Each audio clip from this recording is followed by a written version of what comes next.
you want to know somebody I hate, it's Beyonce. And it's not just because she has a mediocre voice with mediocre talent and mediocre dance skills and just a mediocre person in general. It's because she's the industry plant who made it. Beyonce, the light-skinned Beyonce, Queen Bee, as they call her, is the industry plant who made it. See, back in the day in the black community, you used to have singers like Aretha Franklin, Patti LaBelle, Billie Holiday. Singers like this who made it because of the soul you could hear in their voice. Even a song like Respect, where Aretha Franklin is demanding respect, saying, "What you want, baby, I got it. What you need, you know I got it. All I'm asking is for a little respect." The reason that record was so successful, you felt the soul in her voice. You could feel the pain. You could feel the begging. Do you feel anything in Beyonce's music? No, absolutely not. It is absolutely soulless. And Beyonce kind of rose to prominence in the 90s, in the mid to late 90s, early 2000s, during this era where soul music was dying. The soul artists were long gone, and gone were the days of Motown record. And the industry got together and said, hey, instead of selling soul to black people, let's start selling them hip hop. We'll tell the black men to kill each other and shoot each other. Yeah. Today's a good day. I didn't get shot by the AK. And also, one thing they did was they stopped producing ugly artists. Okay, not to call people like Aretha Franklin ugly, but she wasn't someone who was known for her physical attraction. Why? Because she had the talent. I much prefer it that way. But in the 90s, they said, no, we're going to take away the Aretha Franklins. We're going to take away the non-attractive, ugly black women. I don't think they're ugly, but that's how these media moguls think. And they said, we're going to supplant them with Beyonce's. We're going to supplant with Mariah Carey's. Oh, she's beautiful, isn't she? And so once they supplanted the industry with all the detrimental rap music and they took away all the soul and instead filled that void with a bunch of soulless, light skin. You don't hear the pain. You don't feel the music. They replaced it with that, and black people ate the crap up. Black people ate the crap up. And now fast forward to a modern day, a lot of those artists have gone away. So gone are the Brandy's. Brandy's kind of faded away off into the sunset. Mariah Carey, people say she doesn't have a voice anymore. But you know who they still have? You know who they still have? They still have Beyonce. Beyonce, who's just beautiful enough to indoctrinate, just beautiful enough to continue to get away with passing the propaganda, and just dumb enough to not question it, just stupid enough to not question it. A lot of people say Beyonce can't read. That's the thing. That's the thing that goes around in Hollywood. They say Beyonce cannot read.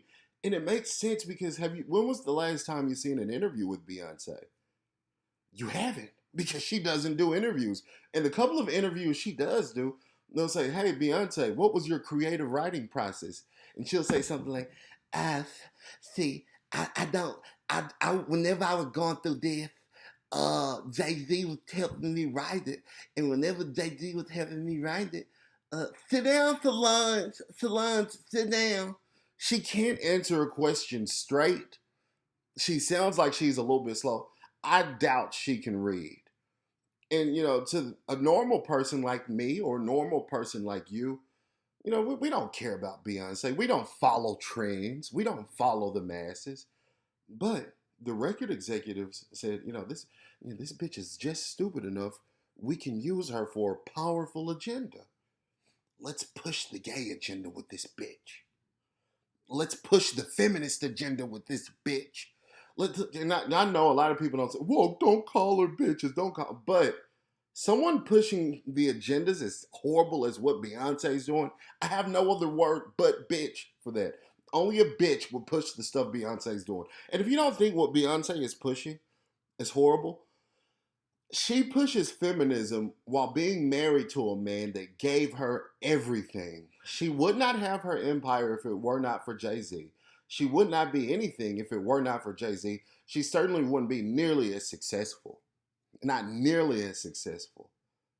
And so she got everything she has now because of a man, because of her man, because of a black man. But does she push that message to her listeners, to her viewers? No.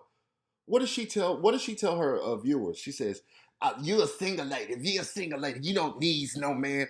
Pushing this feministic idea of you don't need a man, while she's sitting there at the top, uh, where a man gave her everything.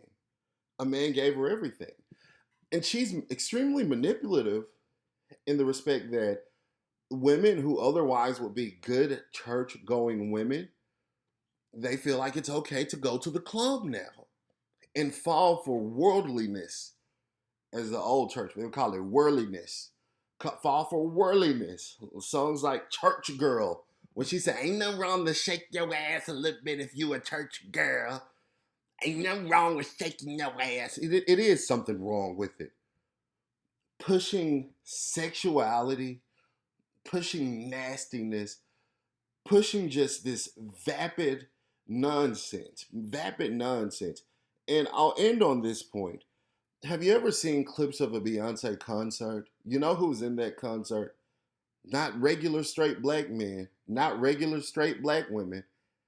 You have women with high body counts. Every woman at a Beyonce concert has slept with a minimum of 10 men. Minimum of 10. And I'm being very conservative by giving that estimate. 10 men minimum. So there are a bunch of whores. Oh, I'm sorry. I just got to call it what it is. A bunch of hoes and a bunch of homosexuals. And this is part of the agenda. The media moguls that put Beyonce at the top would not, they would want it exactly that way. Why? Because it's anti-God. The reason why we don't have artists like Aretha Franklin anymore, the reason why we don't have artists like Patti LaBelle anymore, even the reason why we don't have artists like Lauryn Hill anymore, is because the black culture, black people will sense God through artists like this. Mahalia Jackson, we sense God. We can feel God in our souls with music like that. But are you gonna feel any soul in "Bow Down, Bitches"? That's Beyonce. That's what she pushes. And you wonder why black women go around, "Oh, I'm the greatest. I'm the best. I'm the greatest. I'm the best. No one can question me. Bow down, bitches." They listen to music like that. Who run the world? Girls, girls. They listen to this. It seeps into their minds and it is destructive. So if you ever run into a woman and she's a major Beyonce fan, notice, no one, that she's probably a hoe with a body count minimum of 10.